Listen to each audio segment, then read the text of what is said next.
Native folks are some of the first folks to face things like environmental racism, right? So like, for example, I went to UC Santa Barbara, and over there it's Chumash land, right? And so in some of the villages were turned into sewage plants, right?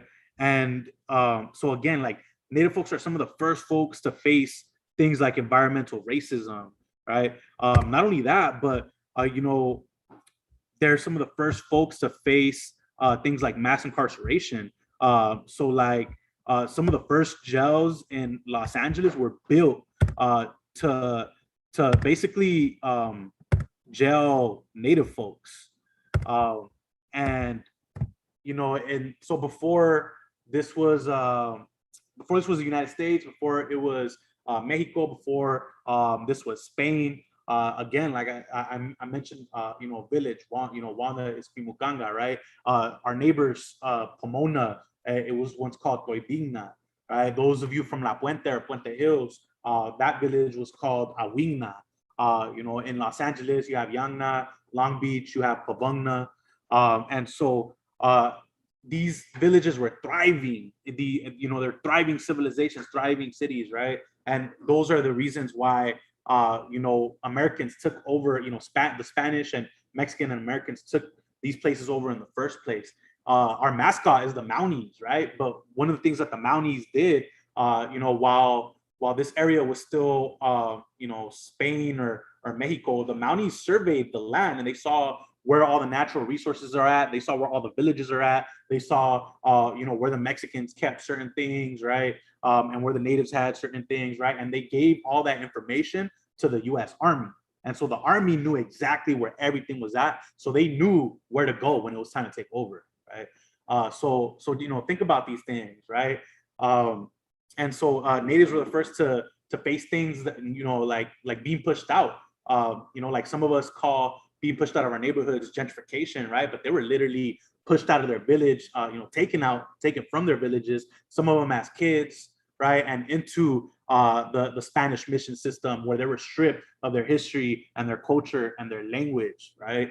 Many of them forced to be baptized or face death. Many of them, forced to be Mexican under Mexican rule in order to not face the violence that Native people faced, right? And then under American rule, again, some of them were forced to act like Mexicans, so that way they wouldn't be treated like the indigenous folks were treated, because there are specific laws against the Native American folks here, where it's like if you can't get a job, if you don't have a job, then you can be sent to jail. And if you're sent to jail, somebody can bail you out, and that person that bails you out, you're now their slave. You have to pay them back through your free labor, right? So Native folks were also slaves here in California. And again, they were some of the first to get their histories erased from them here, right? And so with land acknowledgements, it depends on, there's not one way to do a land acknowledgement, right? And land acknowledgements really don't do much for Native people, but what is important is the commitment that we make, through a land acknowledgement, right? So like, for example, me, myself, I'll commit myself to teaching you all about different Native villages and Native languages and histories and cultures through some of the events we're going to be hosting through El Centro, right? That's one thing that I'm going to be doing, right? Because we have to acknowledge that American institutions, like institutions of higher education, they have played a role in erasing history, cultures, and languages of Native people, right? And so, and again, like the Tongva, they were colonized like 3 times by the Spanish, Mexicans, and the Americans, right? And so with this, I hope that you all as students, you question, that you can commit at the very least to question your professors and tell them, like, ask them, like, where are the Native Americans in this lesson, right? I challenge you to question our American languages department, right? Because if it's called American languages, why doesn't it have Native American languages in that department being taught, right? So those are one of the ways that the institutions like these can rewrite our Native relatives back into the narrative and start recentering them again, right? Other ways is by creating Native American student support programs, right? So these are, please, take some of these recommendations, some of these ideas with you, and please hold them with you, right? So yes, please commit yourself to learning more about your own history and your own culture and language as well, please.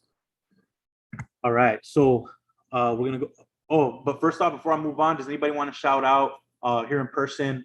What they got back from that text? What? So West Covina, Keisha Tongvalan. Anybody else? For sure. I know you whispered it, but yeah, I heard you, Tongvalan. You were like, but okay, so we got some folks right here on the chat. They put Los Angeles, Chumash, Keish, and Tongvalan, Claremont, California, Keish and Tongva, Upland, Keish and Tongva. Yes, most definitely. Oh, hey, Ida, nice to see you. Thank you for joining us. All right, so moving on. So for those of you that are new to El Centro or haven't heard of us, our program is a support program that started off of student struggle, students pushed for a program to support Mount SAC's Latinx student population. And so we are here today. I have the honor and the privilege of being the project expert for El Centro and hosting events. Thank you. Hosting events that reflect you, right? And where we don't reflect you or we misrepresent you, always let us know. We're always open to learning and growing and improving. And so, we have a great list of events for this week, right? Teaching Central America Week. So on Monday, we heard from Doctora Lacey Abrego, who is a professor from UCLA, phenomenal presentation. Yesterday, we watched a film screening, a documentary called When the Mountains Tremble that focuses on Guatemala. And today we have Doctora Suyapa Portillo sharing Central American voices with us. And then tomorrow, we're going to show another film screening called 500 Years, Life in Resistance. So please join us. Thank you for joining us today, but please, I encourage you to join us tomorrow as well, if you have time. And so again, these are some of the events that we're having for the rest of the semester. One that I will highlight on here is the Nahuatl language workshop, which is going to be taking place on Indigenous Peoples Day, which is next Monday, and it's going to be from 3 to 5. You do have to RSVP, and the cap is 10 students, okay? So if you want to RSVP, there's a bunch of these flyers over there in the front before you came in, right there where you checked in. You can always, RSVP right now if you'd like. And so from now up until October 30th, we set up a Dia de los Muertos ofrenda and altar at El Centro. So if any of you want to honor any of your loved ones that are deceased, come through, bring a picture of them, or you can print it out right there at El Centro, or bring anything to contribute to the altar as well. And later today, after this event, the Equity Center and the Arise program is going to be hosting an event called Being Mexipina. It's 100% online. So again, it's also on the list of events that we have over here in the front for Latinx Heritage Month. This Friday, we're going to be having one of the most phenomenal speakers that has ever been at Mount SAC come and speak to us again on Friday. His name is Dr. Cesar Cruz. He was one of the first Mexican immigrant men to get a PhD from Harvard. And he's going to be talking to us this Friday at 10 a.m. And it's 100% through Zoom. And again, it's on the list of events that we have in the front. And the Soy Feminista Ex Scholar Mentorship Program is still open. The deadline to apply is Indigenous Peoples Day, which is October 11th on Monday at the end of the day. So you have all day that day. If you're a procrastinator, that's totally fine. Please feel free to apply to that program. We're trying to create a space for femme-identified folks here on campus. And now we finally got the details to this event, which is super dope. I'm so excited for this. So Mount SAC El Centro is teaming up with the Mount SAC Pride Center, and we're going to be showing a documentary called Chavela.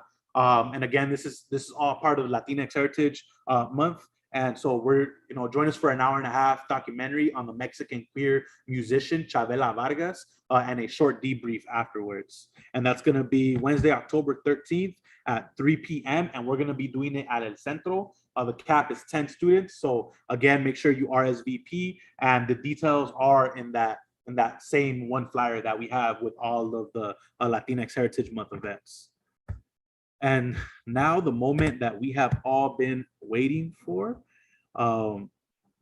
Oh, and Ida said that today's event, there's room for 20 in building 16E, which is the Equity Center, or you can always join in virtually. And if you call, give me a quick second.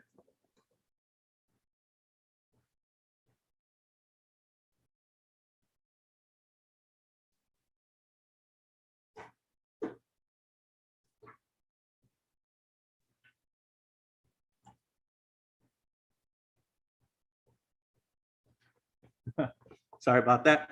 So now for the moment that you all have been waiting for, Doctora Suyapa Portillo. So Dr. Suyapa G. Portillo Villeda is an associate professor of Chicana, a-Latina, Transnational Studies at Pitzer College, and a member of the Intercollegiate Department of Chicano, a-Latino Studies at the Claremont Colleges.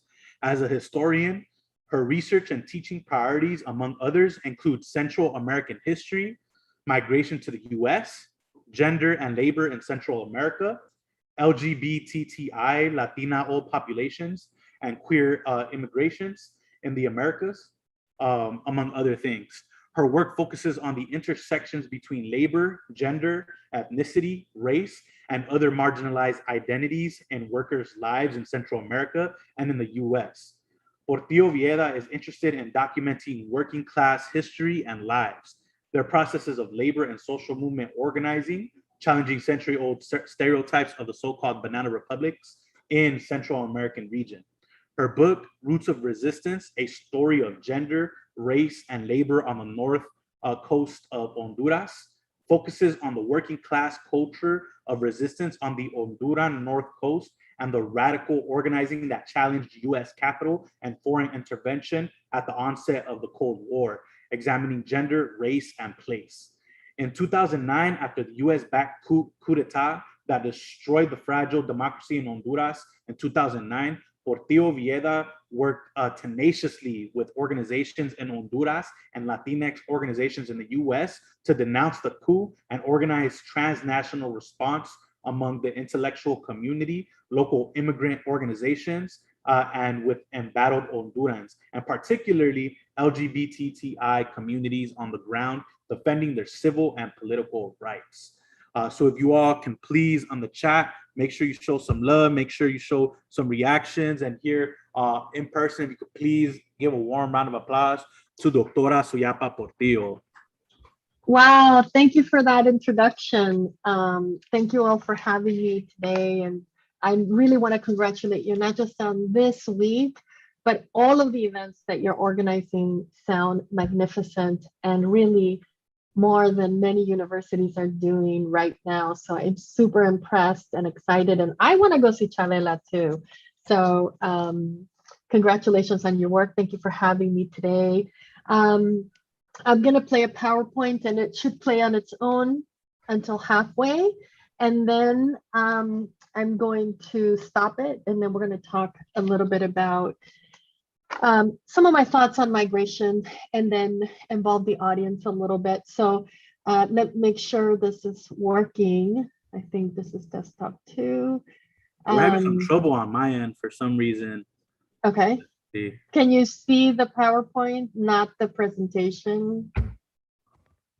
You can just unmute and let me know. Yeah? No, mine is tripping. Can everybody see the title? Roots of Resistance, a conversation with gender, sexuality, labor, and migration. Yes? Okay, thank you. Thank you so much. Hopefully the presentation, not the presenter mode, right?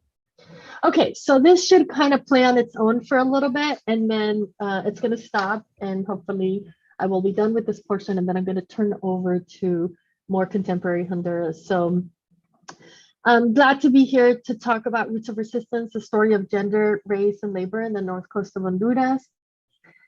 When I was doing research for this project, and right before and then during 2009, there was a coup d'etat in Honduras, forced coup d'etat during the Obama administration.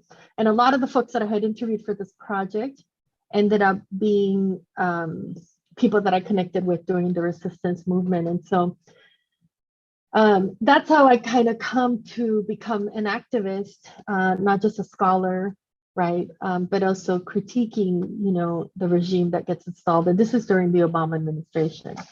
But today I want to share a few sections of the book with you. Like I'll actually read some of the sections from my book, and I'll try to make connections to that post-coup Honduras. So 3 things I want to talk about: the Caribbean coast of Honduras and how Hondurans call it the North Coast, which gave birth to a radical tradition among organizers that influenced the nation.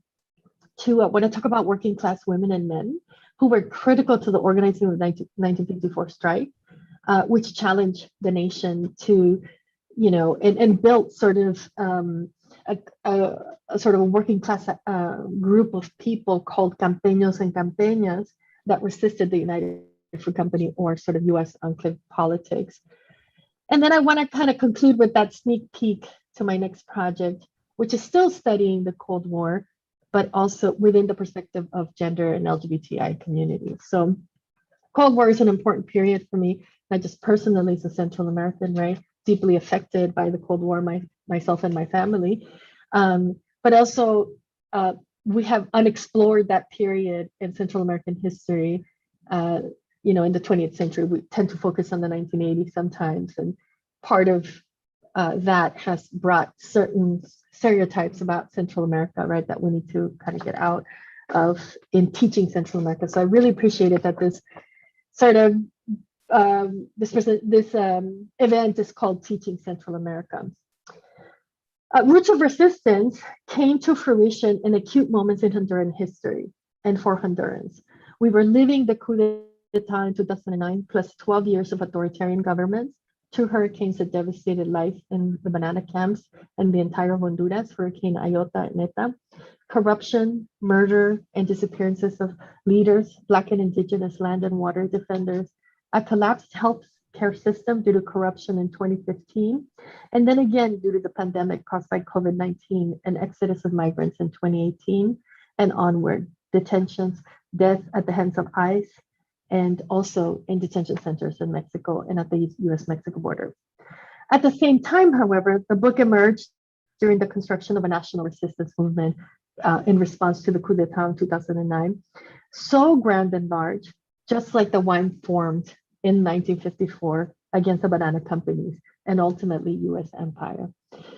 Just a quick little note, 1954 strike is not a strike that you're going to find in history books in Honduras. It's not officially taught, like it's not part of the curriculum of education at any level.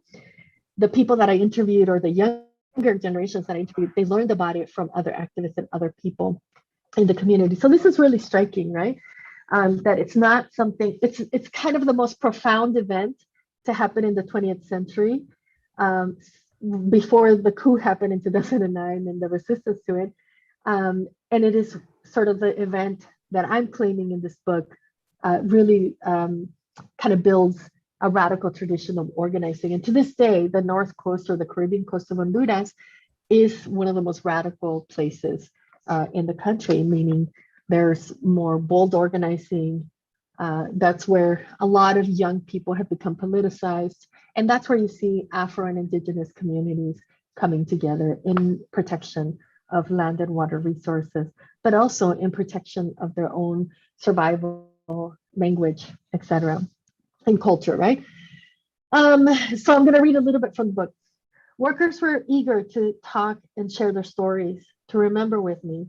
Despite the layers of oppression and contradiction, exclusion and rejection at its base, and to workers is often seen, I was simply a Honduran telling a story of other Hondurans.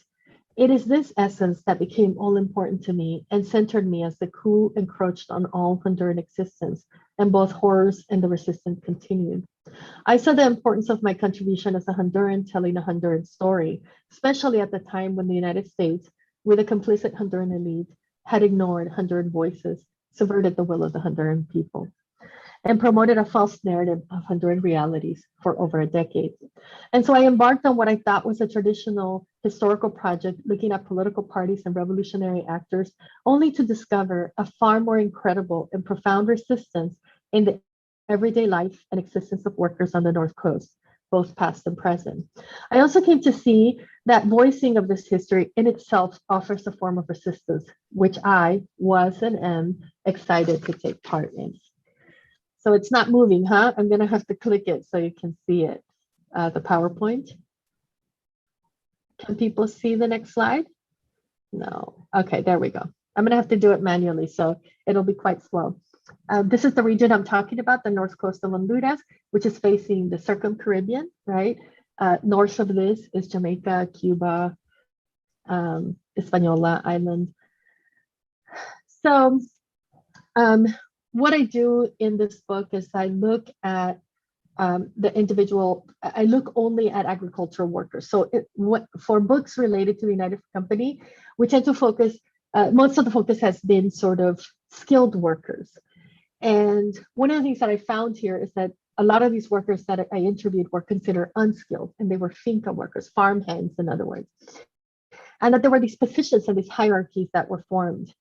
One particular group of folks was the patronas. And patronas, I'm going to read a little bit from the book here. Patronas were mujeres que cuidaban hombres and vendedoras ambulantes who worked as a family unit in the informal economy within the formal work structure of the banana export economy.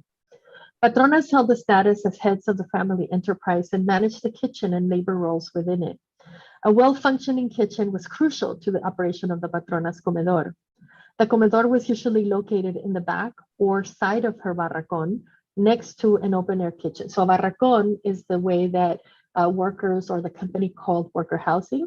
What's interesting about this term is that it goes back to the colonial period in Cuba, where it was considered slave housing. So in Cuba, to say barracón meant slave housing in the colonial period.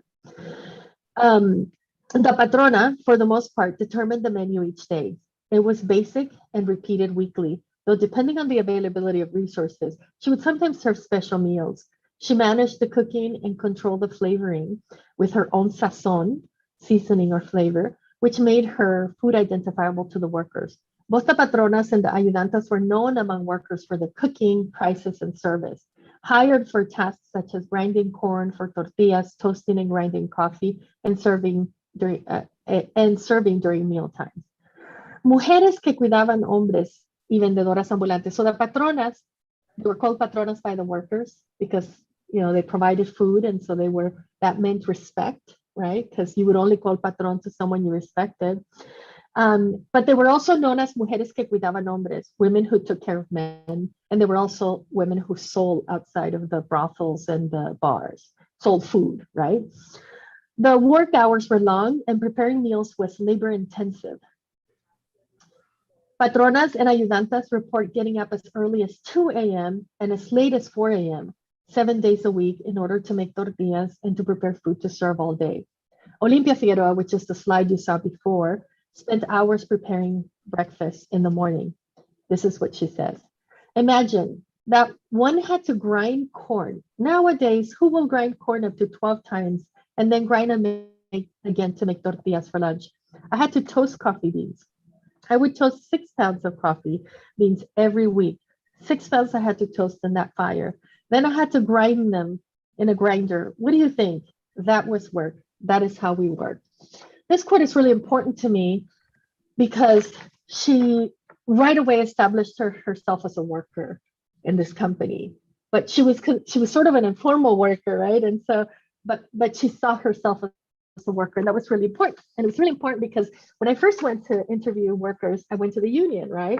And it was all men, and the men were like, "Oh, there weren't any women in the fincas. There were really just no women, right? Women were not present. They were sort of later would come into the fincas."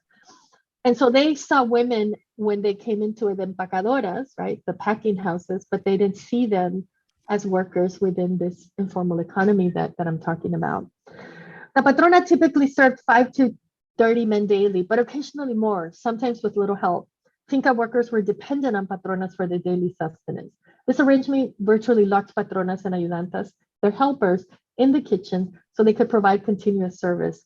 And it often required that patronas themselves obtain goods on credit to sustain their services. All patronas went through a phase of working as ayudantas to a patrona. Ayudantas were young, often single women, usually mestizas, some of whom were related to the patrona, while others were just young women searching for work. Often the patronas hired daughters, nieces, or distant relatives sent from towns away, right? And usually provided housing and food for them in exchange for assisting the patrona with the cooking and serving duties. The picture you just saw is Maria Angela Cardona, worked as an ayudanta before she married. And in this job, she had a lot of responsibilities. These are her words. I worked in the kitchens for the contractors cuidando, or feeding, right? So this verb of cuidando, to feed, to take care of, to wash their clothes. 15 to 20 men. If it was 10 men, it was 10 lempiras I earned. I cooked practically all the food. The one who helped me was the son of a morenito, or a black man. He helped to grind coffee, to grind corn in the mill, to bring in wood, and to do and deliver the lunches when there were lunches to be sent to the fincas. The young helper, we called him cuque, which is an anglicized word for, or a Spanishized word for cook, right? And I was a maid of the patrona's kitchen, right? So the ayudantas really busted, they worked hard, right? One of the questions, again, that I was concerned with was, how this notion of the campeño identity gets formed. I found that the companies during this period preferred not only Honduran native workers, but they preferred mestizos to work in the fincas. Black workers were only preferred if they spoke English and therefore could work in the company installations, such as a hotel or mess hall. Mess hall was a dining hall. Notice, like, mess hall, barracón, these names that the company imposed on Honduras were all names of either slaveholding quarters or sort of military terms, right? And that's how they call the dining hall, the mess hall. Even the leftists were anti-immigrant and anti-Black during the first half of the 20th century because they saw Black Jamaican workers who spoke English, or Anglophone Black workers, as perhaps taking away work from Hondurans, and sort of there was little organizing potential, right, to organize them. Workers, I found, preferred to call themselves Indio, which did not mean indigenous, but rather native to Honduras. This identity was trafficked among Salvadorans and other immigrants at the time. There was huge migration of Salvadorans to the North Coast of Honduras. A lot of the stuff got left out of the book, but hopefully I'll put this in an article. Many migrated, but it was an undocumented migration.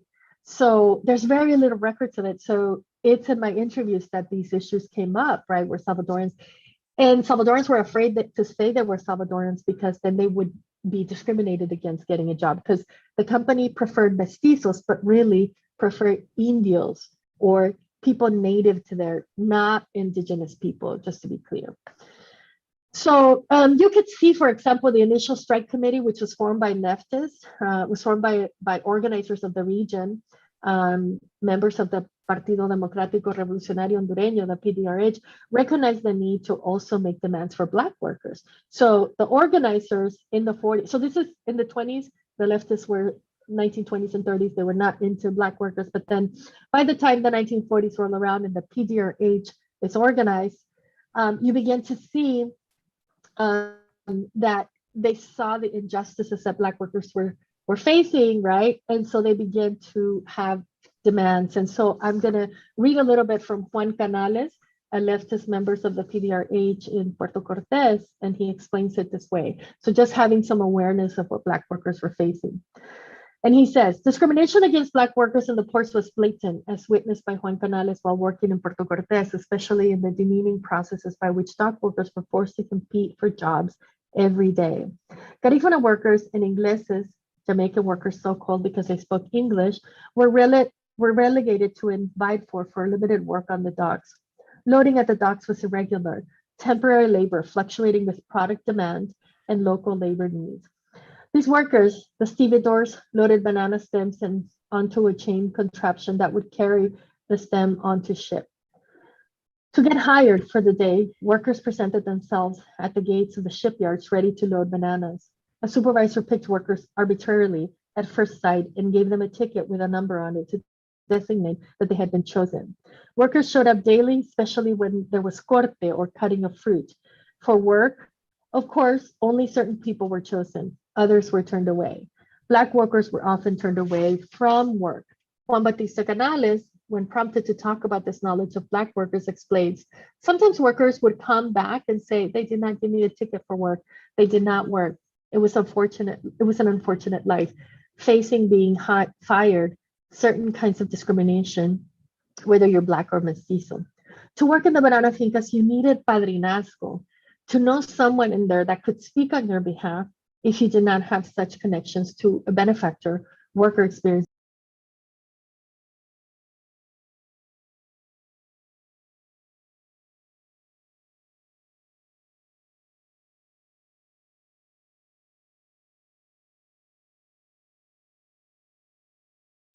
Have I been muted the whole time? No? Okay. It said that you asked me to unmute. Sorry. Can everybody hear me? Just give me a thumbs up. Yeah? Okay, good. So basically, like, before the strike, it was arbitrary, right? How people got work. And so Juan Batista, right, who was someone who worked along Black workers, was able to notice this. And then he became a member of this leftist group. But to get hired, you needed padrinazgo, you needed someone vouching for you if you were Black, Salvadoran, or, you know, campesino from anywhere, right? And a Garifuna worker, Don Peri Laredo, explained, I could not find work. They would tell me they did not need workers. They had workers. So Garifuna workers, interestingly, were native to Honduras, but also had hard time getting jobs. This is what Peri Laredo says, Don Peri Laredo. Yes, Indios are campeños. They are some from here, referring to the village of Tornave, who are also campeños. To be a campeño was to live in the campos, to grow corn, grow plantain, grow manioc or yuca, and work in the finca too. Despite differences in perception, interestingly, Peri Laredo still identified Garifunas with the term Indio for those who worked in the fincas based on the work they did for the company. For him, the majority of campeños are Indios, but they were also Garifunas because of their relationship to the agricultural work of the finca and the knowledge of working the land in general. For him, these were non-race-based factors of being campeño. So this other thing emerged, right? Just like the patrona concept emerges from the interviews, this concept of Indio emerges, right? And this other interesting way in which Garifuna workers could claim they were Indio and get some jobs or be able to work. The reason that many Black young men worked as cook helpers is because sometimes that was the only job they could get in the finca. Black workers also were forced to sleep outside of the barracones in the porch area. Even mestizo workers, right, were discriminatory to them. But this other notion comes up, this idea of a campeño identity, right? And what makes a campeño? And it's really not the fact that they live in the campos, which is how they call the living quarters of the fincas, right? But also this idea that that there's this connection to working the land, right? And that being a good worker, handling a machete, and being really adept with the machete, which was one of the sharpest tools that they had, but could also be a weapon, right? So to be a campeño also meant to be adept with the machete, to be a hard worker, to be able to stand up to the boss, to drink alcohol and have control over the relationships of convenience with campeñas and women. Despite living under company control, workers challenged these by engaging in public drinking, brawls, and often defying imposed curfew and surveillance. The North Coast, though perceived to be under complete control of the foreign-owned banana companies, was the site of dynamic creation of worker agency. It was a region where power, positioning, and relationships were highly contested among workers, both men and women, particularly those who worked as local merchants, street vendors, cooks, domestic workers, owners of estancos or small makeshift bars, and sex workers, among others.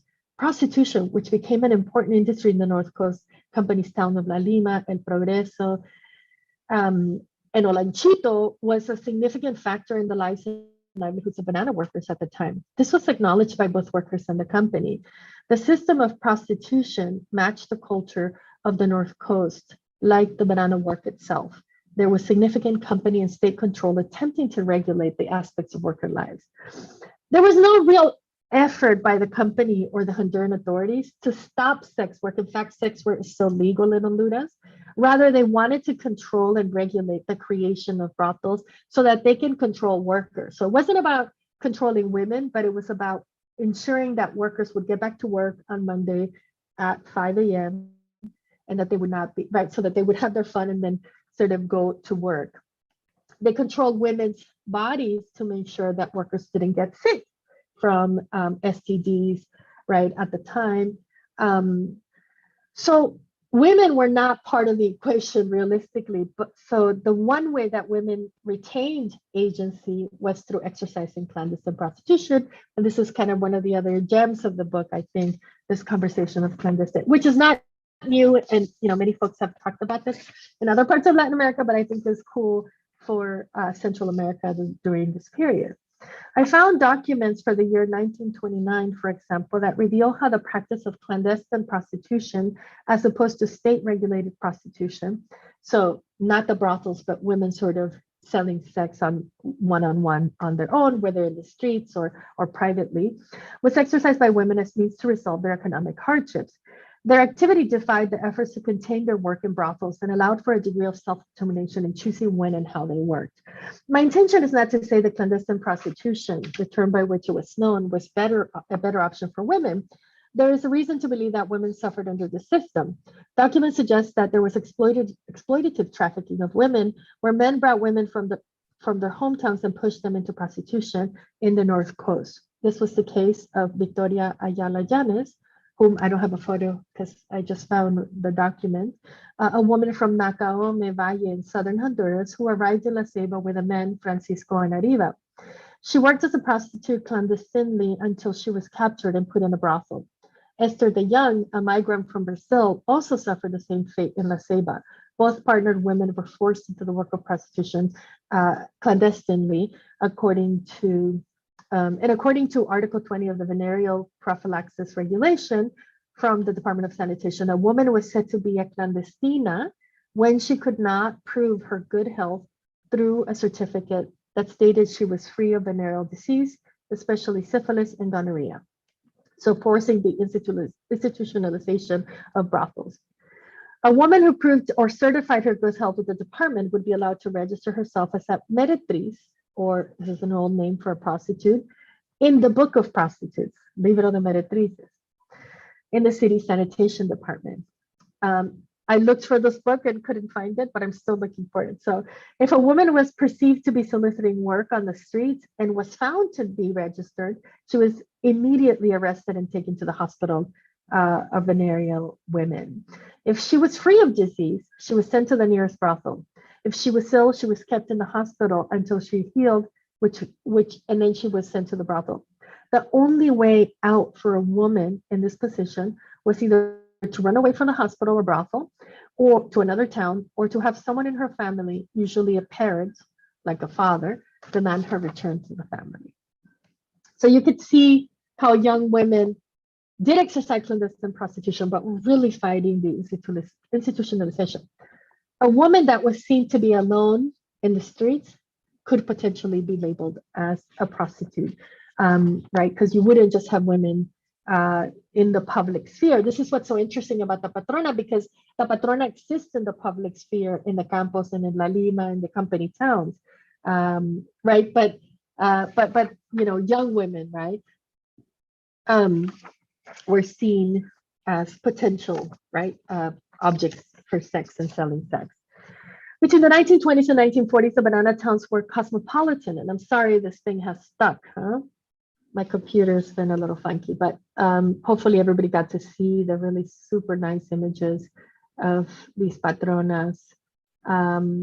Here, this Doña Livia Lezama I interviewed in a bus.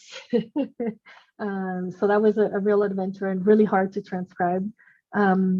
So between 1920s and 1940s, the banana towns were cosmopolitan places with a robust immigrant population and social networks ordered according to racialized hierarchy. Women sex workers were categorized based on their racial attributes as European, pardas, the Spanish caste system, term meaning racially mixed, or mestizos by brothel owners and consumers.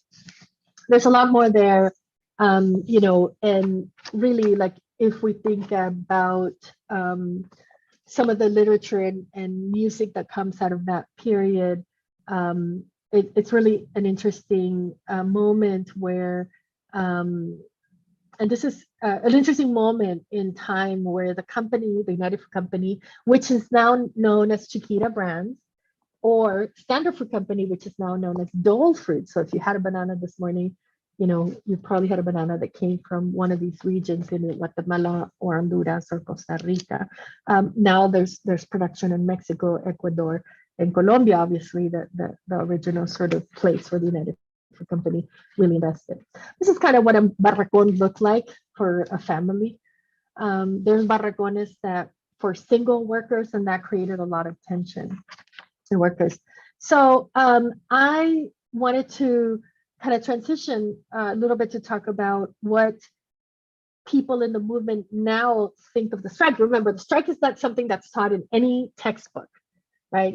It's almost like how in our textbooks in the United States, we don't talk very much about the civil rights movement or Martin Luther King. I think in high school, I got like one paragraph of Martin Luther King, nothing on Cesar Chavez, right? Or any other leader like, you know, Emma Tenayuca, or, you know, nothing like that, nothing on Central America at all. So it's the same, right? The strike is seen as kind of a sore because it created all this tension with the company and among workers. But to me, it's such a fundamental movement that radicalized workers and challenged, you know, the nation state. And really, after that, you begin to see the building of labor rights. And of course, the US has their hand on that. So just really quickly to recap, the United States sent a group called the ORIT, the Regional Organization of International Labor. The AFL-CIO didn't exist then, but it comes together as AFL and CIO in 1954. The other organization that gets formed is the CIA in 1954. And one of their first acts as CIA is to orchestrate a coup d'etat in Guatemala to end the 10 years of spring. So all of this is happening around the same time. The strike starts on April 30th. The coup in Guatemala is July 6th, I believe, right? And what happens is that the United Fruit Company is friendly with the Eisenhower administration and the US State Department because John Foster Dulles, the Secretary of State, had been a lawyer for the United Fruit Company, right? So the United Fruit Company can call in favors pretty easily. So what happens is the ORIT ends up coming, right? These sort of fantastical figures from what would become a severe Cold War narrative, right? Come in and put all the strike, like Juan Canales and all the strike members in jail. And then they build another committee. The original committee had more radical demands that included women cleaners, that included lavanderas and cooks, because, you know, a lot of the North American Anglos who went to work in the company had their own maids that were usually Hondurans who washed their clothes, fed their kids, you know, take care of their kids, clean their yard. Everything was taken care of, took their trash, right? So those were seen as workers by the first strike committee. The second committee, once they're thrown in jail, right? They're thrown in jail and tortured. The second committee has less progressive demands. It's the second committee So it's the company, the ORIT, right, which is U.S. State Department, and the Honduran state who collude in this new strike committee.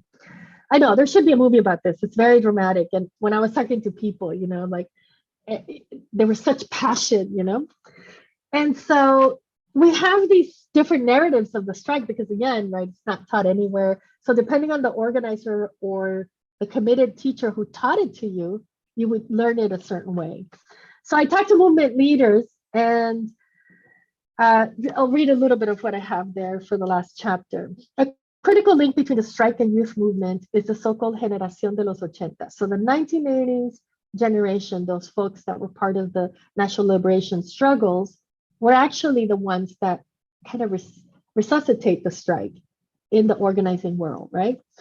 I call them a diverse sector of civil society consisting of campesino, labor unions, and student leaders who together form a cohort of radicals and revolutionaries engaged in clandestine organizing and sometimes even armed struggle. This cohort was critical to resurfacing the memories of 1954 strike. Yet their clandestine activities make their stories dangerous to document, a project that again merits longer reflection and scholarly analysis of its own. These actors at the intersection of class and political sectors form the foundation of the movements we are seeing emerge in Honduras presently. Right? The coalition efforts that emerged in the second half of the 20th century were complicated, sometimes tenuous and sometimes contentious. The forging of the left in Honduras is still a project under construction. Bartolo Fuentes, a former student organizer in the 1980s and now a leader in the Libre Party, says knowing the history of the strike of the 1954 served as a lesson for organizing in the North Coast or the Caribbean coast. The 1954 strike and the resistance against the coup, what is the big difference? The movement in 1954 was, and he's talking about the current resistance post 2009. What's the big difference, he says? The movement in 1954 was usurped by one party, the Liberal Party, which has no major worker participation, and a movement arises that is controlled by the transnationals. The union movement comes out ideologically controlled by the transnationals. And the resistance after 2009 is the opposite. There is resistance because the social movement exists. It's the other way around. Without the social movement we had, there would have never been a resistance to the coup d'etat. We had been organizing actions for many years with the coordinating body of the Popular Resistance, which was formed in 2003. The lessons from the strike that helped us in those moments when founding the resistance movement of 2009, at least for me, because I actually met the comrades who were leaders of the original strike committee, and after listening to their legacy and testimonies, was seeing how they ended up, that their efforts were exploited by others and not by the party they founded. So they were stolen this work because they were thrown in jail and the new committee came. So he says, I'm clear on that, but it is a party. So the difference for him is now we have a social movement, we've built a party, and it's an instrument. Back then, there was no social movement. It was just sort of the beginning. But it's interesting that a contemporary person who was also an organizer in the 1980s is wrestling with this past, right? And hasn't been documented. There's a new kind of group of folks that I interviewed. So Bartolo is of the 1980s revolution. I interviewed younger folks, right? More contemporaneous. So Gerardo Torres Zelaya, who's also was a very young person during the coup, when the coup happened, said to me, I grew up with legends. They told me about the Bible and the legends they told me about the strike of 1954. 2 points of hope. It felt like a mythical legend, the creation of revolutionary newspapers, the youth who organized the campaños in the fincas, the clandestine reading of newspapers in clandestine groups, to imagine an oppressed group that organized for their liberation. That was a heroic strike. They, the campaños, were legendary figures. I imagine fantastic revolutionaries, like my parents said. They were the greatest expression of human beings. Gerardo's reflections on the organizing demonstrates how early he entered the movement and became an organizer himself, recognizing efforts of his predecessors to organize and how they did it. For example, when he reflects the clandestine reading of newspapers in clandestine groups, he refers to the Marxist newspapers that were banned by Caria Sandino regime and heavily policed by local company paid security. It was absolutely illegal to read leftist newspapers or any newspapers that were not the national paper. And his keen admiration for the organizing process, despite extreme oppression, is an important takeaway. Indira Mendoza, who's now a lesbian leader of an organization called Red Lésbicas Catrachas, is the great-granddaughter of one of the Communist Party members from the 1920s, founder of the Communist Party in 1929. We think it's 1929, Zoroastro Montes de Oca. And she grew up with these stories about adventures. She says, when I was a child, my grandmother and grandfather would tell stories of their livelihoods for their family members. For me, they were fantastical stories that still float in my head and that I have had to share with new generations. But at the same time, I did not quite understand that those ordinary actions were extraordinary for people.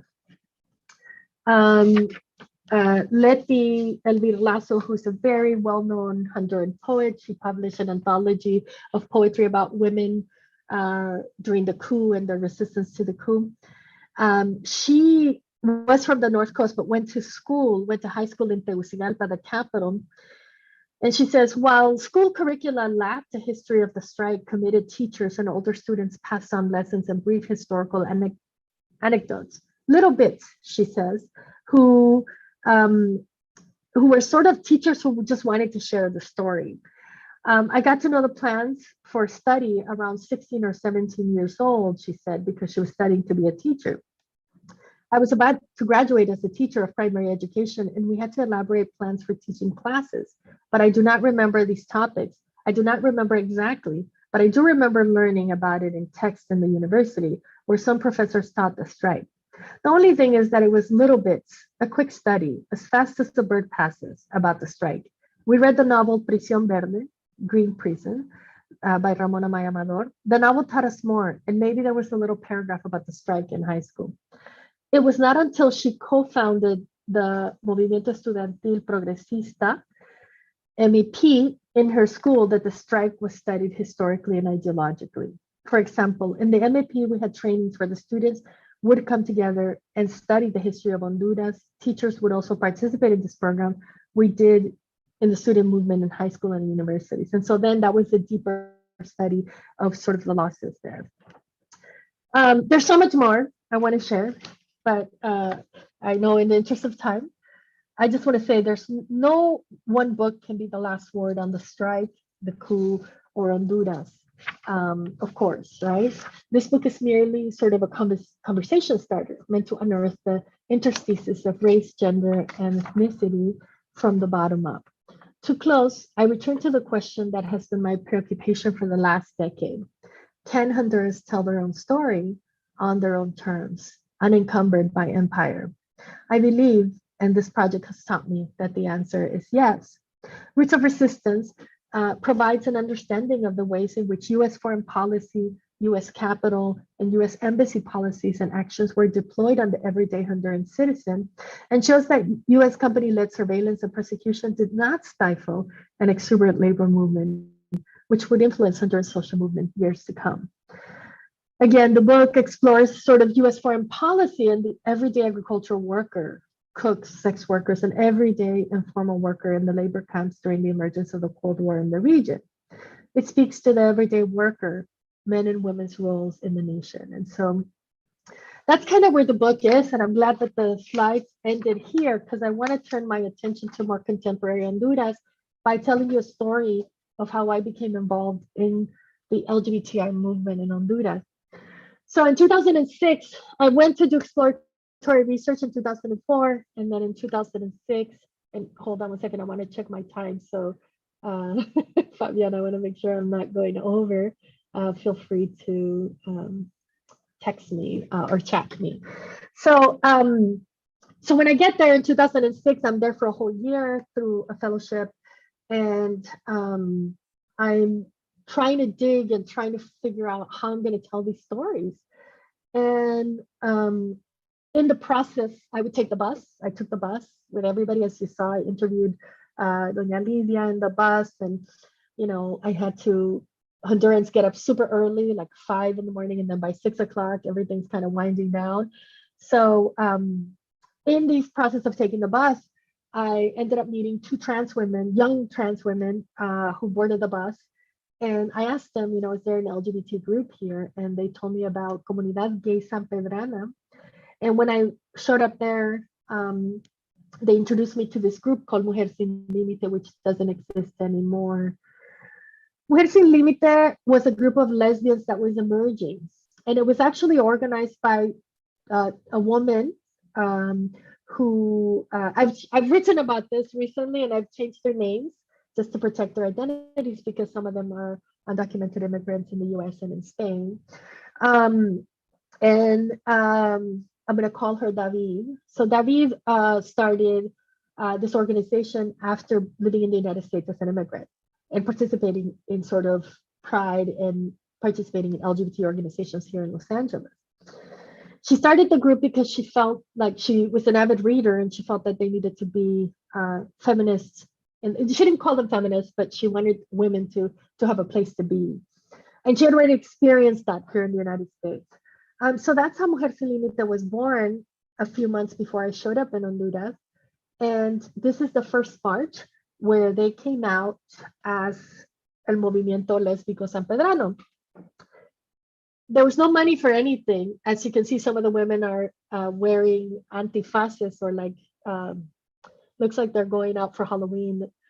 Part of it is because they didn't want to lose their job. Many of them worked in the marketplace. They worked in banks. They worked in, maquilas. They were from banana regions, families. And so they didn't want to lose their jobs by being public and even taking this picture, right? Like I haven't been able to show it for so long, although it was exhibited at the Gay and Lesbian Center back in, I want to say 2012 or something like that.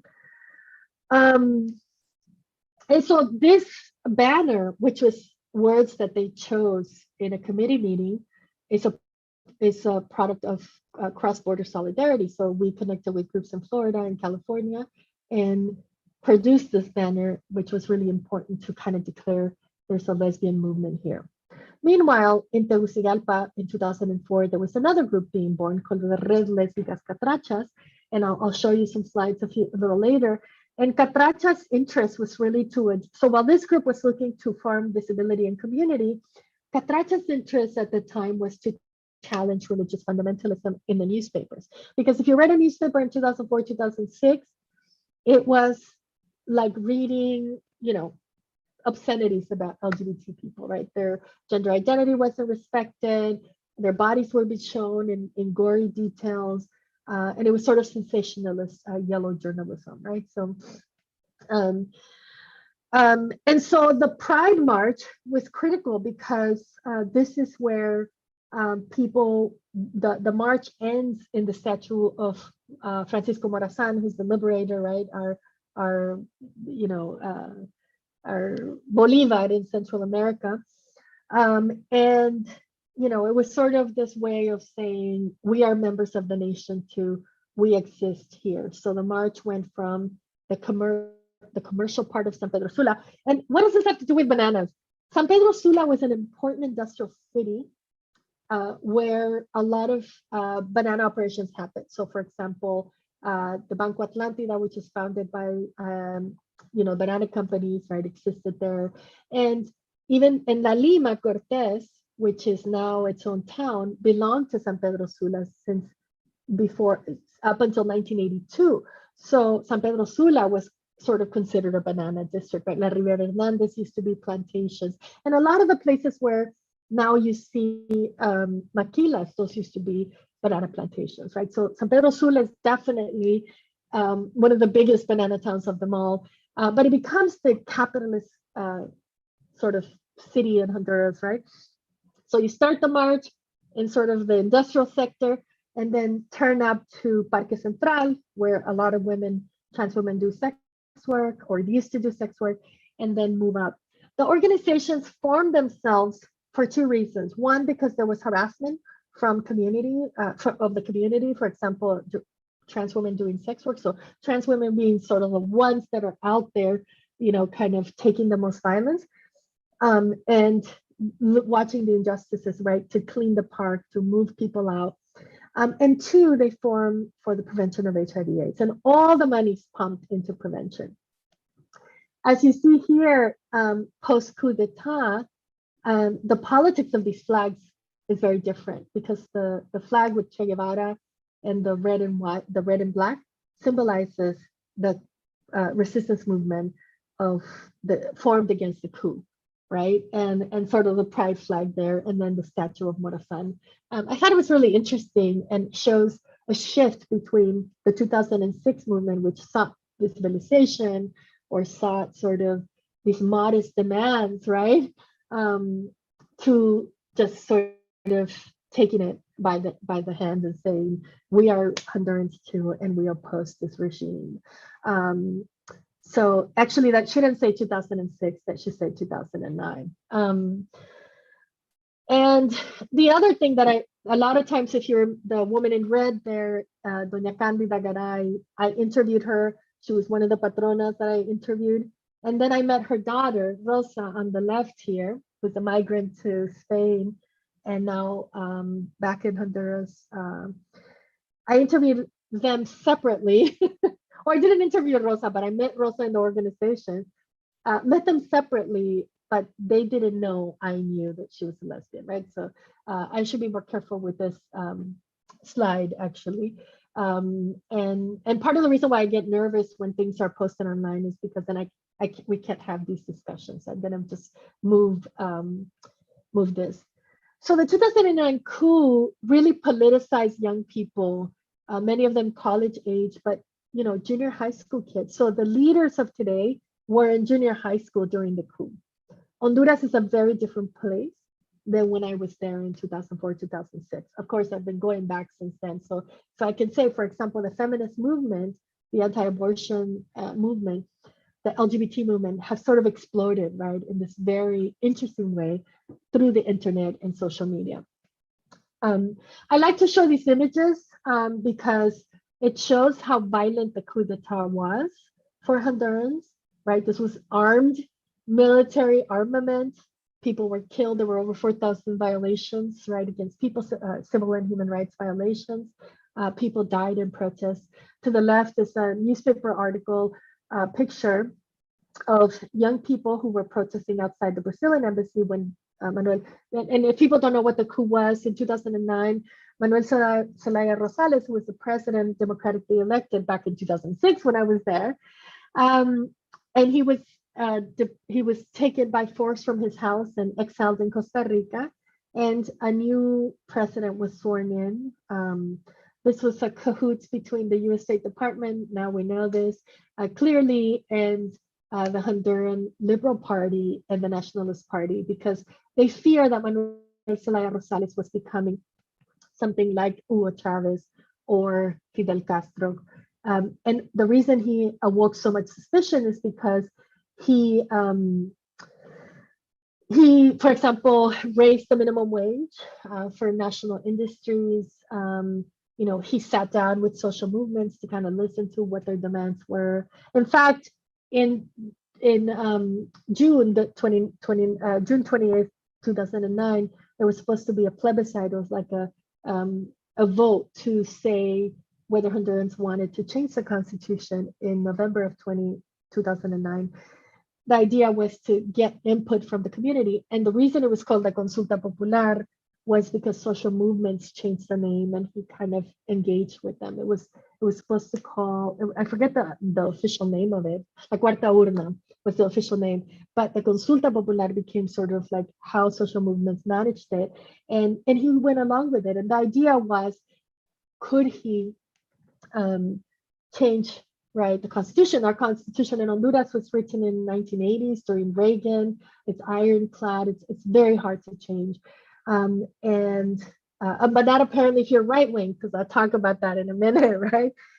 So the entire force of military armament, in fact, Mexico and Colombia sent, tear gas, right? Sold or tear gas. There were also police placards that were from Guatemala. So everybody in the region thought that Manuel Zelaya was going to join the pink tide and become sort of this radical, which I think was really a misjudgment there. And the first casualty that nobody acknowledges and talks about was a trans woman. Vicky Hernandez was a trans woman, sex worker, HIV positive. She was a member of Colectivo Unidad Color Rosa, which came out of that organization that earlier talked about Comunidad Gay San Pedrana. And she was doing sex work and was shot in the madrugada, or the night to be morning of June 28th to 29th, 2009. Two of the women that were with her ran away. In the 12 years since then, they were both killed for doing sex work by military. She was killed by military.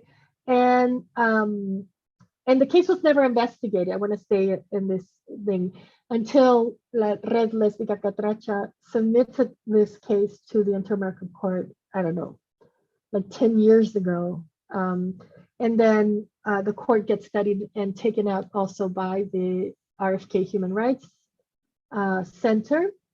And just this June 28th, 2021, the court found the state of Honduras guilty of her murder.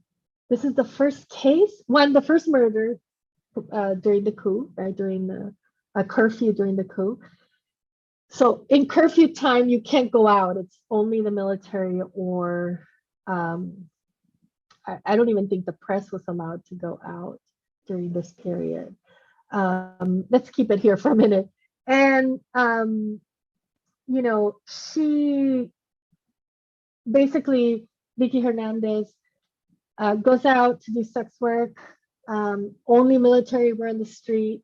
So the awesome thing about this case, which can be hopeful to most of Latin America, but particularly to Central America, is that the judges of the Inter-American Court of Human Rights found that the state should have investigated these crimes. One of the problems we have is that we can document the crimes, but they don't investigate them.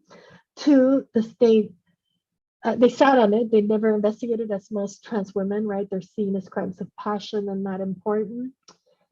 Also, that the state is responsible for protecting her for being a trans woman. And it applied a convention called the Convention of Belém do Pará, signed in Belém do Pará, Brazil, which says that the states who signed onto this convention are committed to protecting women against femicide. So for the first time, a trans woman is now sort of protected by a cis women, what was considered to be only cis women protection. So that's really significant for Central America and for Latin America, presents precedent as well. And also, there's going to be, the court mandated a procedural change to gender identity. So instead of fighting for a gender identity law, the government is obligated to do a procedural change on gender identity, meaning they just have to change their forms in their system.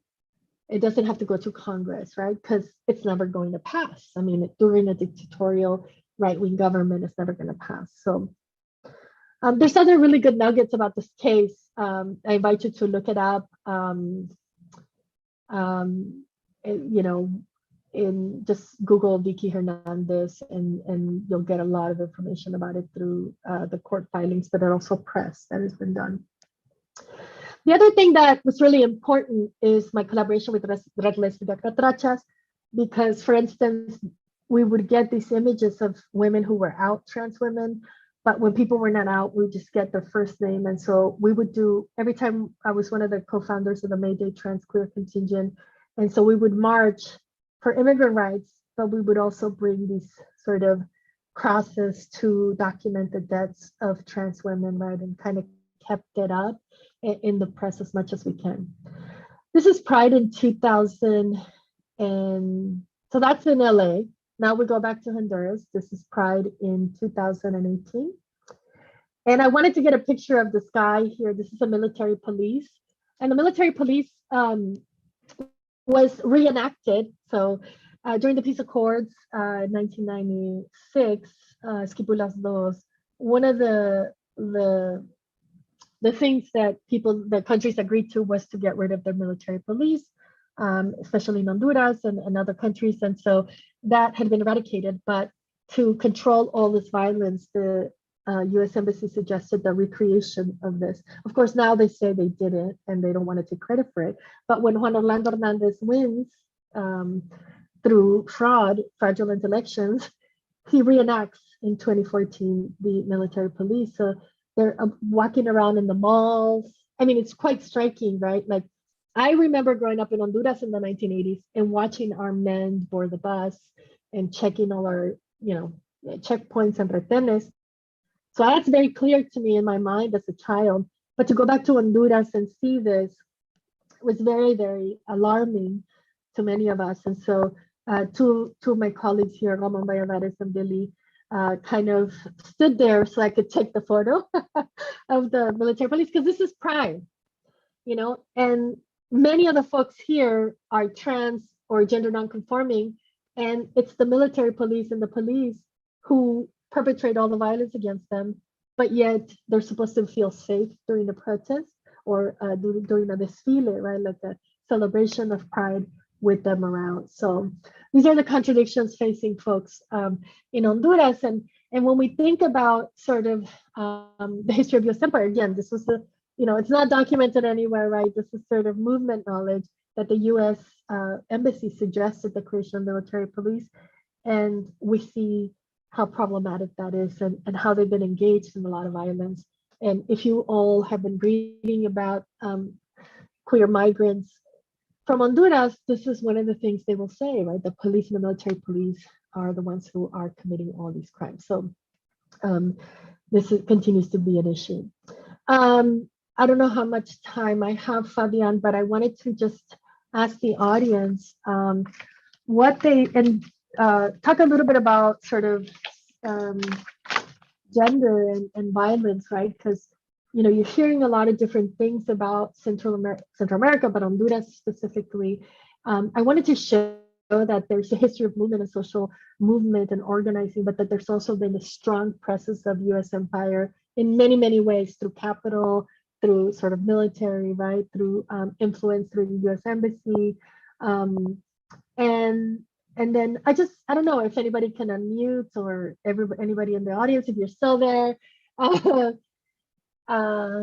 Yes, thank you, Fabian. I got it. I'm almost there. What does this elicit for you? What do you feel when you see this image? Have you seen it before? Anyone?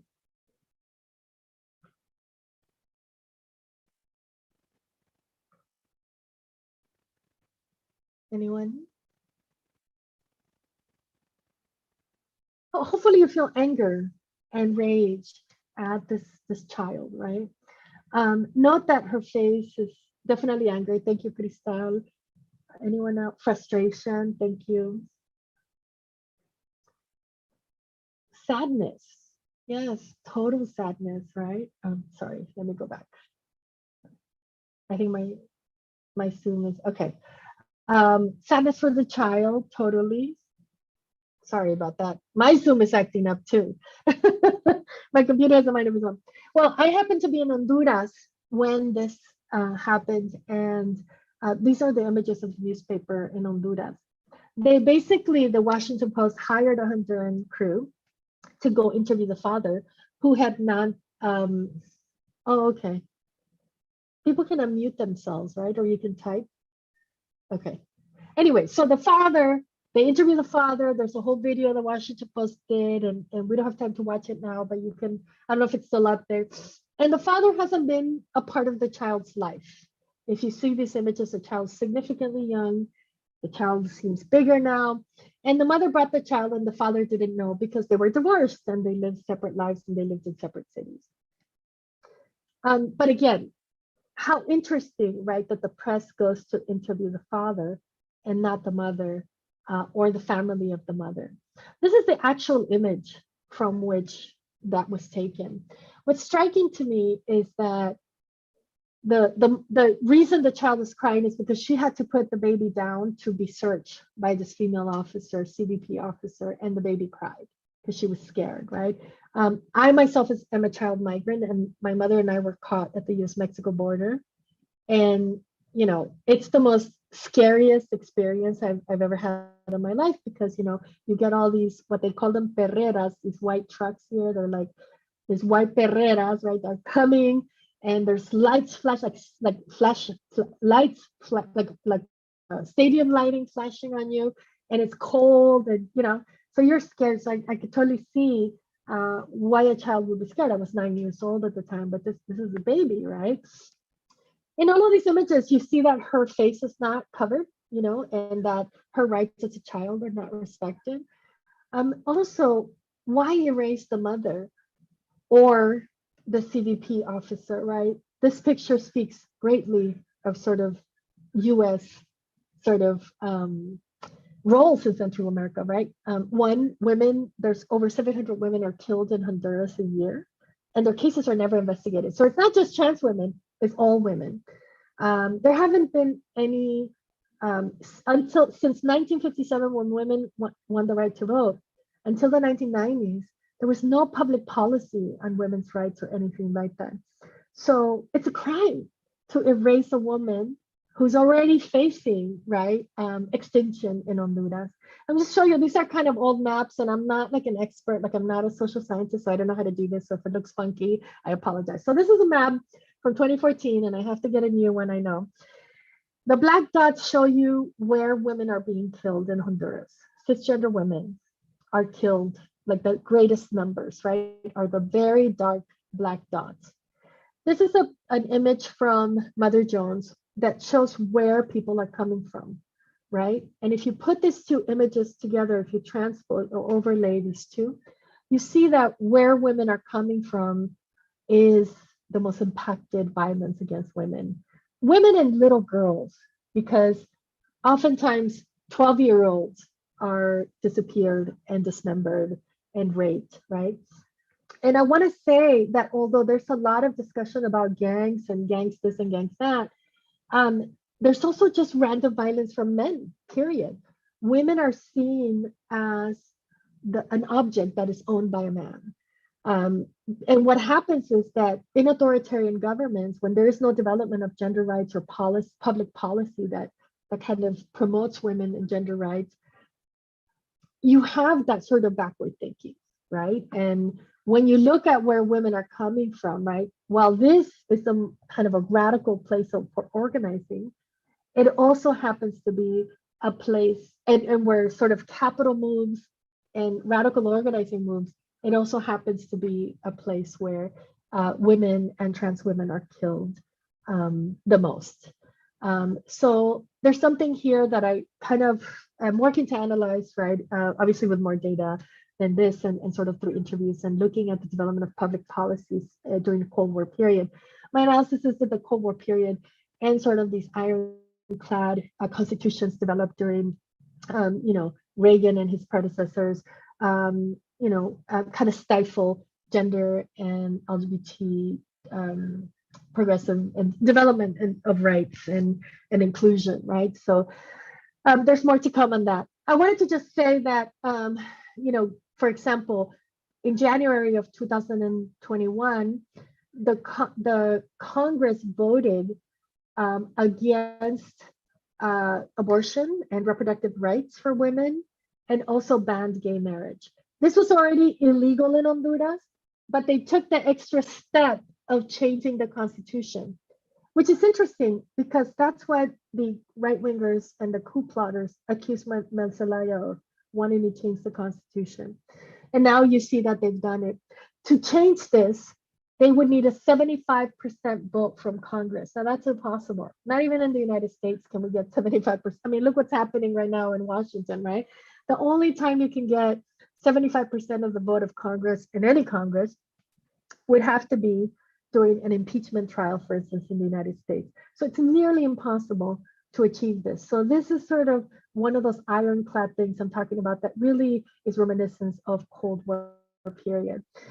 And then in September 15, 2021, Juan Orlando Hernandez, our dictator of the month, I don't know, Nayib Bukele in El Salvador might be winning, but Juan Orlando's calls LGBTI folks enemies of independence, and women who are fighting for abortion, and people who are fighting to stop the sale um, of indigenous land. So there's a proposal they just approved a law that people could, basically an American or anyone could go buy a piece of land and make it independent of any of the laws in Honduras. So that's one of the current struggles here. I know I have to end quickly, so I have a couple of more slides. One is I want to talk about resilience, resistance, and solidarity. One of the things that I've done as a scholar is try to accompany people in solidarity by telling their stories, by writing about them, and also by doing human rights work, like with the Vicky Hernandez case, sometimes writing reports about murders that have happened and kind of documenting things alongside people. And I think that we have to see our role here in the United States as that, like someone that accompanies other people. The people who are really at the forefront of the revolutionary struggle are those who are going out on the streets, who are not afraid, who are challenging the nation, right? Our role as scholars here is to sort of call out those governments that are oppressing people. And that has been sort of my role, right? Like throughout this period. And my thing is, how can we do South to South? How can we connect immigrants to this resistance? How can we have a type of solidarity that is reciprocal among South to South folks, like immigrants and undocumented immigrants and Hondurans?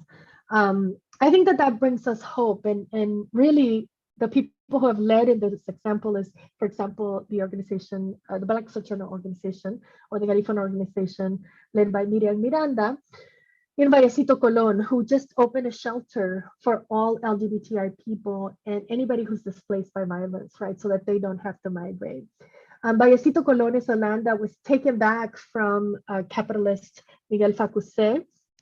And this land is now used to as a center for organizing and also, again, to shelter people. And what's interesting about this is that it's the Afro-Indigenous and Indigenous groups, so the Garifuna and the Lencas groups, who first opened up their leadership circle to LGBTI folks. So here you see Miriam Miranda in the middle, and to the right, you see leader Carla, who's like a leader of the LGBT movement within the Garifuna community. So that in the major leadership structure, and Berta Cáceres did so in Lenca as well. There's the Secretaría of LGBTI folks, right? So Indigenous and Afro-Indigenous people are sort of showing us what the movement needs for the 21st century. And what it needs is not just sort of visibility, right? But true collaboration and organizing, engaging, right, holistically, and allowing LGBTI folks to have some power. So I hope to write about all of this. I hope it didn't feel too disjointed for you, but I'm open to questions or any kind of, comments or ideas that you all may have. Yeah, so I can stop sharing now. Maybe that'll be easiest. And if you can't afford the book, I'm so sorry, it's so expensive. Make sure your library buys it. Our library here has a digital copy, so you can also interlibrary loan. Like what is important to me is that you read it and that it's useful to you in thinking about these issues, even if you don't study Honduras, and even if you don't, are there any nuggets for you to be inspired by here? Thank you so much.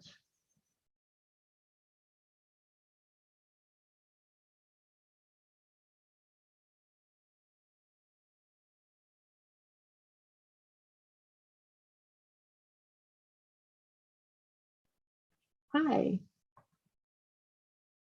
Did people have any questions or?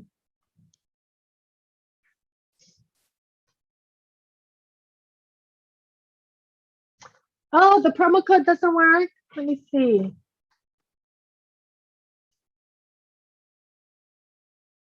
Oh, thanks for telling me. It should take you to University of Texas Press. And yeah, you can get a couple of discounts if you go to the University of Texas Press, and I can put that here so you could utilize some of the discounts available. Kind of worked for me, so let me just. Any questions or thoughts?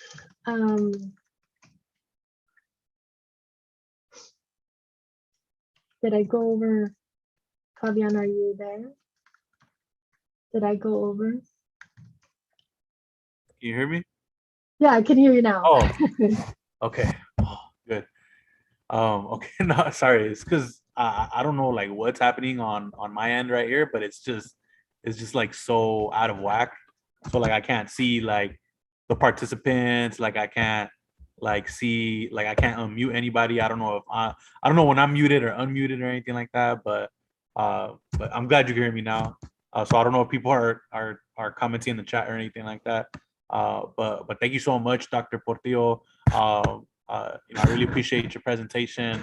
I really appreciate you coming out and presenting for our students and sharing your knowledge and resources for our library. I know we have Eva Rios. She's a librarian here at Mount SAC. So I know you definitely shared some good resources for us to include in our library as well. So thank you so much for that. Thank you. I got a question from Cristal here. Crystal, thank you for getting the book. I really appreciate it. Anything helps. Crystal, what was one of the hardest things you witnessed when you were doing research? I think the hardest thing I witnessed is watching how, I'm going to be really honest, watching how US American tourists engage and their behavior in Central America and in Honduras in particular. So, you know, people can do the Mayan route for the Mayan route tourism, and then not understand anything about the countries, not be engaged, you know, with anything that's going on there. So I think just kind of go to the islands or go do whatever they're going to do, or camping or to the beach, and kind of not engaging with the locals. I think that was really sort of the hardest thing for me. Also, I think the police violence and the constant violence and disrespect of women that you see, right, and you hear about constantly, that was also really hard for me. Not because I think the United States has more rights and the United States is better. I think we're pretty bad here too.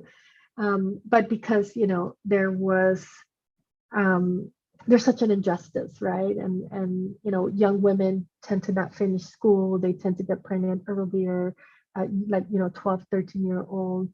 The sort of violence, everyday violence that they experience in the street, you know, every day, that was really hard for me to experience as well. Yeah, I don't know if that kind of answers the question. Anybody comment? For sure, I got a quick comment.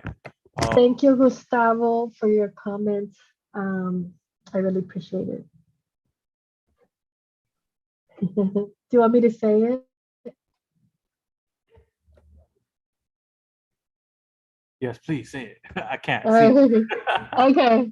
He's here. Just want to thank you for sharing a little bit about Honduras and the struggles we're facing. It is important to raise our voices and share stories. I agree. I think that we have to talk more about Honduras, and I'm not the only one that can do it. I think you all can as well.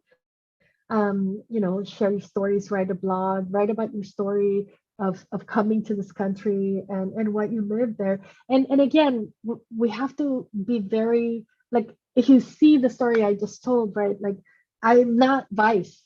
I'm not a newspaper trying to get like the saddest story of immigrant, right? Like that immigrant has agency, has a life, has, you know, has been part of resistance movements, you know, and so it's really important that we also capture that agency, right, and that ability to sustain and to live. And that when we look at migration now, we have to think about 100 years of U.S., you know, investment in capital. You know, when Kamala Harris says she's going to go to Central America and bring, you know, Microsoft and I don't know what other companies, Nestle.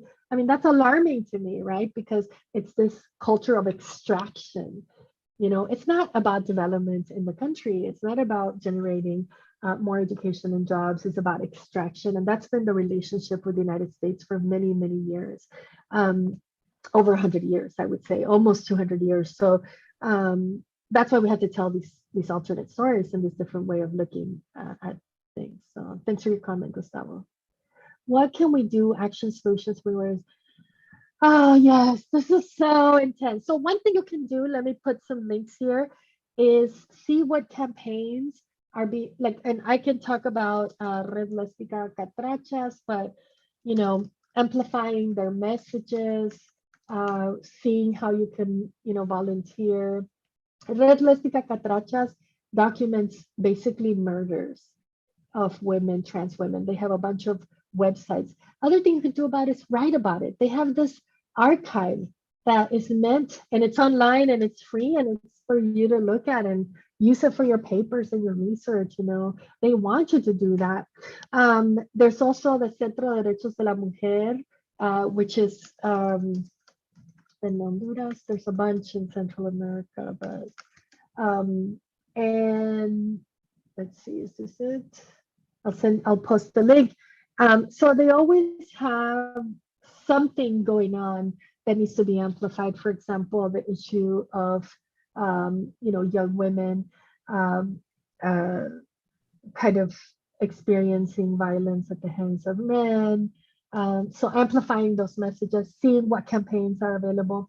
And then the other thing I want to say is volunteering for immigrant organizations. Even though it sounds like even though it may not seem like you're doing work for Honduras or El Salvador or Guatemala, or Haiti, like those organizations are just so important right now because they're at the border, they're assisting people with basic needs, but then they're also trying to change policies, right? So engaging in any kind of organization working on asylum law changes, all of that is going to help, right?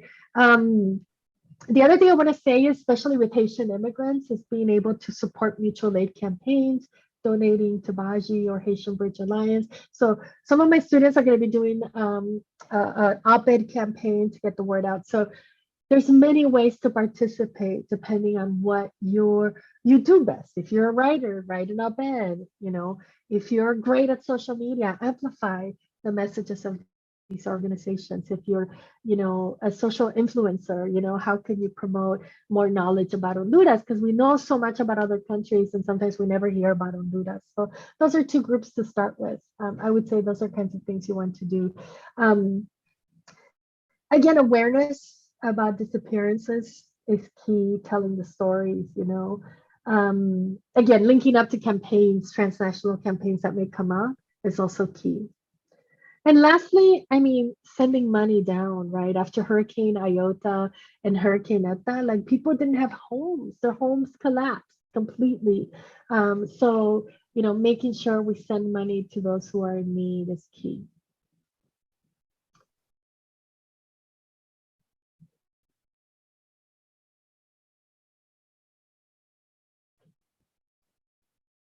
Great.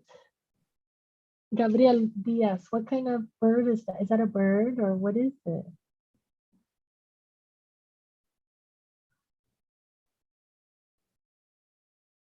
I see your image.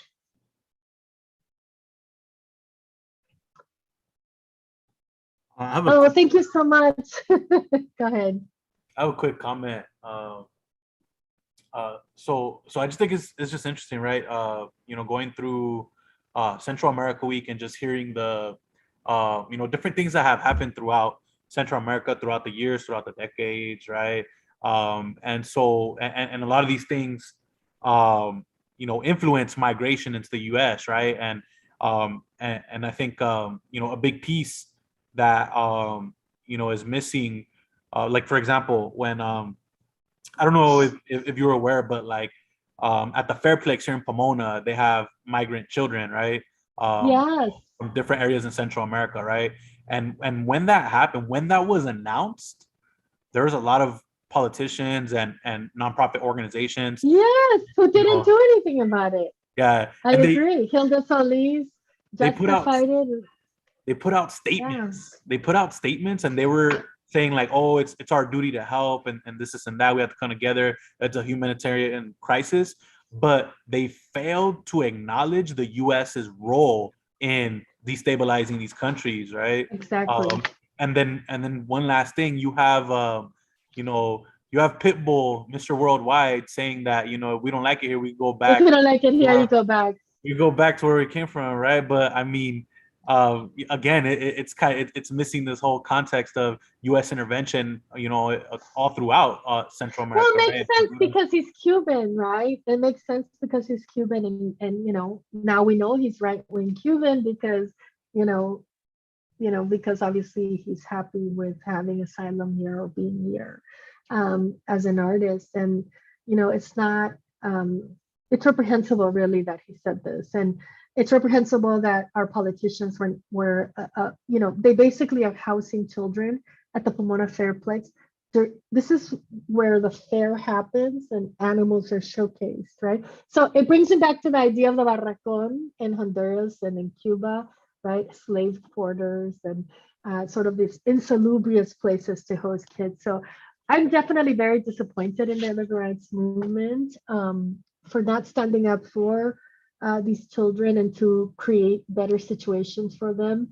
And definitely not standing up and providing Latinx solidarity against what happened in Texas against the Haitians, right? Those images that we saw of CBP people in horses with lashes were all too reminiscent of the period of slavery and Jim Crow in that area. And it's offensive. It's offensive, right, to what this country has meant to Latin America. It has meant disappearances, death, torture, extraction of material resources. Talk about manipulation of elections, right? Honduras just went through that in 2013 and 2017. So definitely, thank you for bringing that up. I mean, I know that people want to help immigrant children, but why do they have to be imprisoned at all, right? Why do trans women have to be imprisoned at all? Can there be parole immediately after people get out? And then would they be able to go through their immigration case while they're out? I think we have a big enough country that we can handle that, right? In fact, if you look at the Midwest, it's immigrants who are reinvigorating the economies there because you know what? Nobody wants to be a farm. Like the US has destroyed its farming culture, right? And so it's really interesting because it's immigrants in Midwestern states, or even like North Carolina or Ohio and Atlanta, like Georgia, who are doing the work that Americans don't want to do, right? Who are cleaning the houses, who are working in the chicken factories, who are working in the milk factories, who are packing things, who are delivering things. It's immigrants who come here to work, who build the small businesses, who have thriving economy even within their communities. And so they're coming here to work, not to live off the system. And actually, if you look at data, right, who is using the system the most is US white workers, white low wage workers who are using state services, right? Not immigrants. People tend to focus on LA or New York because we have a large community of immigrants. But if you look across the nation, right, where is the biggest poverty in this nation? It's in the US South, right? That's where everybody, Black people and white people, are disenfranchised from voting, from having jobs, from having economy leave their state to go abroad in this neoliberal era. So that's what's disappointing to me about this. And I hope that students protested. I know there were a few protests here as well. And making sure that you express this, email your congressperson, but also go to the street and protest. I think protest is healthy and it's important, important value to have when things are not going well, and obviously collective organizing. Well, thank you so much, Doctora Portillo, for sharing space and being here with us. Maybe one day we can have it in person, but Yes. thank you so much for sharing your wealth of knowledge and helping us continue the knowledge here for Teaching Central. Again, Mount SAC's first ever teaching Central America week. So everybody here, if you could please, give Doctora Portillo a round of applause. Oh, thank you so much. Thank you for staying and, throughout the entire thing. And then let me provide my email in case people want to reach out to me. I'm listed on the website at Pitzer College. You could also find me on Twitter. I've been a little absent, but usually I'm there to comment and stuff. So yeah, so email me if you have any more questions or you want to do a paper on Central America. I'd be glad to support anything like that. Cool. Thank you. Awesome. Thank you for having me. It was an honor, really. Thank you. Let's have a wonderful night. You too. Bye-bye. Okay. Oh, wait, I was going to ask you. Let's take a little screenshot at least. All right. Sounds good. All right, I'm going to take a little screenshot. First ever Central American Week at Mount Sac. Take care. Bye-bye. Bye. Ya se fue.